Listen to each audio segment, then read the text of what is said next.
Baji. Hari ini target kita ada 2 tempat titik, terutama karena ada pasien terjadi infeksi COVID. Satu di ruang isolasi, Di ruang COVID.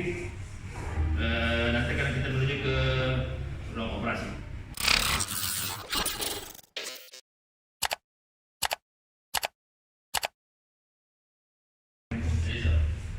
Assalamualaikum warahmatullahi wabarakatuh. Hari ini bersama FT Bumi Satgas di Kota Makassar melakukan penyemprotan gimana nih, Dokter Iqbal? Sekarang kita berada di Rumah Sakit Abang Baji.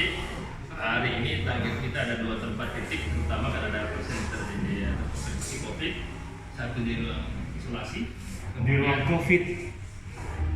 nanti akan kita menuju ke ruang operasi.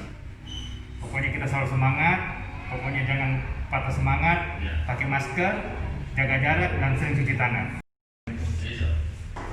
Assalamualaikum warahmatullahi wabarakatuh. Hari ini bersama FT Bumi Satgas di Kota Makassar melakukan penyemprotan gimana nih, Dokter Iqbal? Sekarang kita berada di Rumah Sakit Abang Baji. Hari ini target kita ada 2 tempat titik, terutama karena ada pasien terjadi infeksi COVID.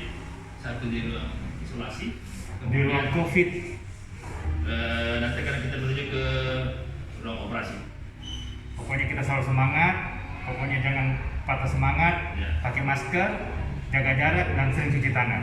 Terima kasih. Assalamualaikum warahmatullahi wabarakatuh. Oke.